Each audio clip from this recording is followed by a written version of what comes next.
Assalamualaikum warahmatullahi wabarakatuh. Perkenalkan, nama saya Sadariana, NIM A01203229 dari kelompok 3. Nah, di sini saya selaku pembawa materi pertama. Langsung saja kita masuk pada materi biopestisida. Istilah dari biopestisida terdiri dari 3 suku kata, yaitu bio, pes, dan sida. Bio artinya hidup, pes berarti hama atau organisme pengganggu yang dapat berupa penyakit, bahkan penyakit yang dapat menyebabkan kematian. Sida artinya pembunuh, jadi biopestisida dapat diartikan semua bahan hayati, baik berupa tanaman, hewan mikroba, atau protozoa yang dapat digunakan untuk memusnahkan hama dan penyebab penyakit pada manusia, tanaman, dan hewan. Biopestisida adalah penggunaan pestisida dengan bahan baku utama tanaman atau mikroorganisme, misalnya bakteri, virus, dan cendawan. Biopestisida berfungsi menyerang hama atau penyakit tertentu. Hama yang terkena biopestisida akan terhambat perkembangannya, bahkan bisa mati. Adapun kelebihan dan kekurangan dari biopestisida. Kelebihannya yaitu mudah terurai di alam sehingga tidak mencemarkan lingkungan atau dapat dikatakan ramah lingkungan. Relatif aman bagi manusia dan ternak karena residunya mudah hilang.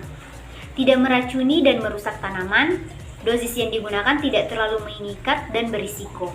Tidak menimbulkan kekebalan pada serangga. Namun demikian, biopestisida juga memiliki kekurangan seperti cepat terurai tetapi daya kerjanya lambat sehingga aplikasinya harus lebih sering. Tidak bisa disimpan dalam waktu yang lama dan kurang praktis karena harus membuatnya terlebih dahulu dan waktu yang dibutuhkan pun agak lama. Nah, itulah tadi sedikit dari bahasan materi dari saya. Assalamualaikum warahmatullahi wabarakatuh. Perkenalkan, saya S. Musafir, NIM A01203228. Di sini saya sebagai pemateri kedua. Langsung saja saya akan melanjutkan materi kelompok kami, yaitu untuk membantu petani mengenali jenis-jenis tumbuhan yang dapat digunakan sebagai bahan pembuat biopestisida. Berikut ada beberapa contoh tanaman yang dapat dimanfaatkan oleh petani dalam mengendalikan hama serta penyakit pada tanaman secara aman, murah, dan tentu saja ramah terhadap lingkungan. Yang pertama adalah sirih atau piper beetle. Kebanyakan kita tahu bahwa sirih hanya digunakan untuk dimakan atau sebagai obat pembasuh luka, antiseptik, dan juga penghilang bau badan.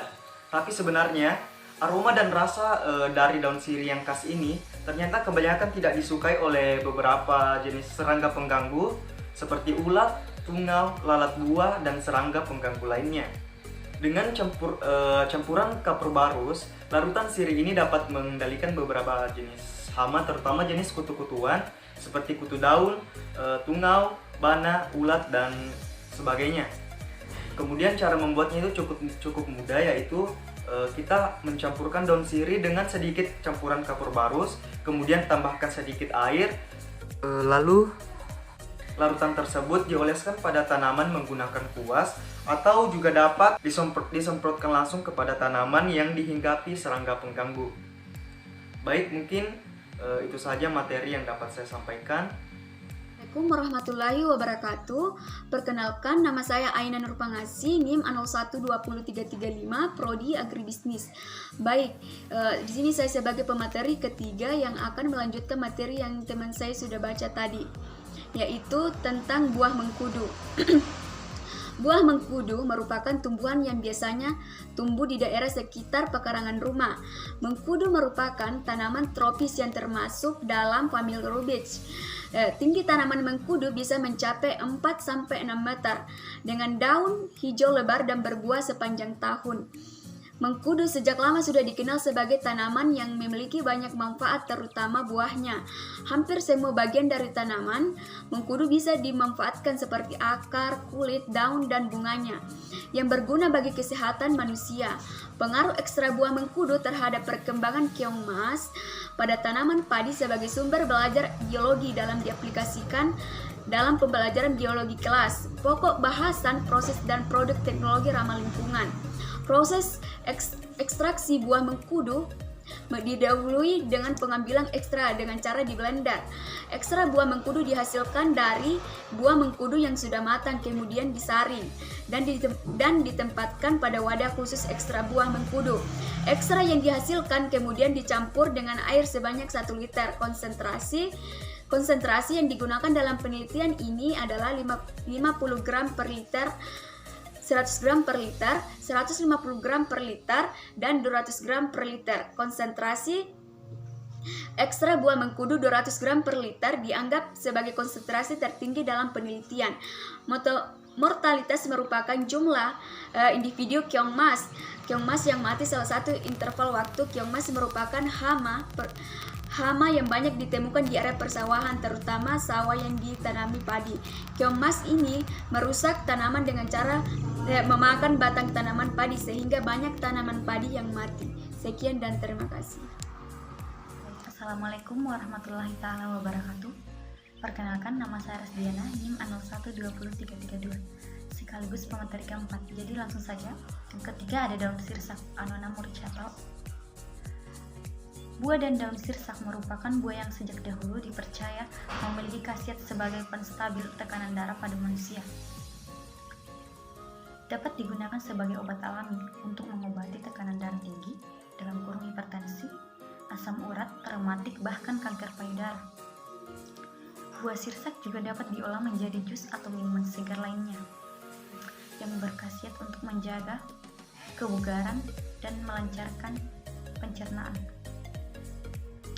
Selain buahnya yang sangat bermanfaat bagi kesehatan manusia, ternyata bagian tanaman sirsak yaitu akar, kulit, batang, dan daunnya ternyata sangat efektif untuk mengusir berbagai serangga pengganggu pada tanaman.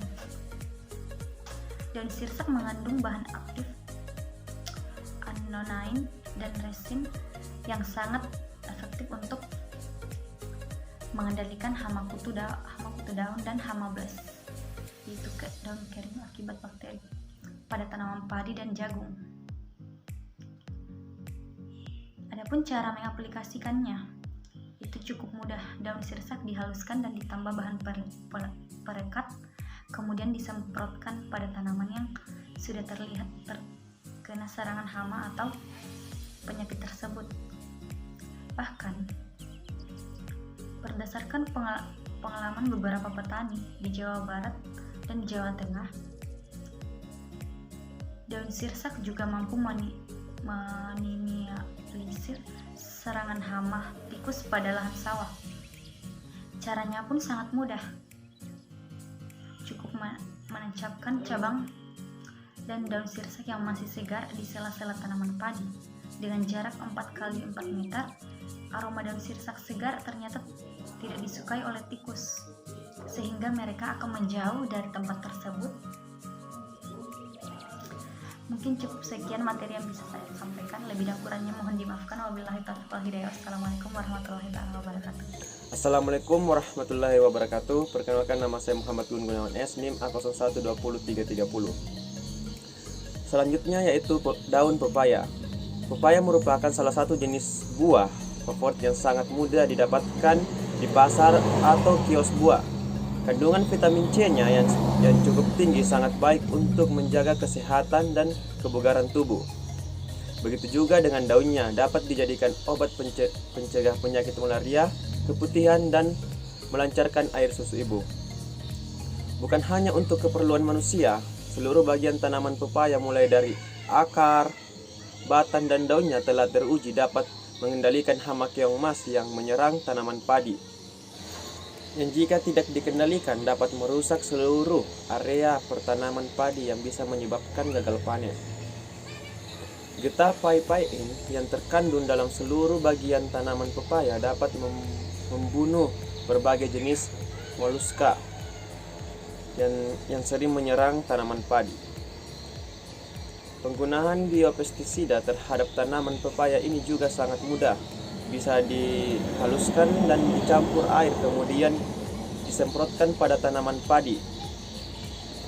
Cara lainnya adalah batang beserta daun pepaya dicincang halus kemudian disebar pada area persawahan.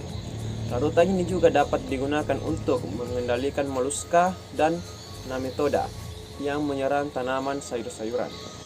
Itulah materi yang sempat kami sampaikan mengenai biopestisida.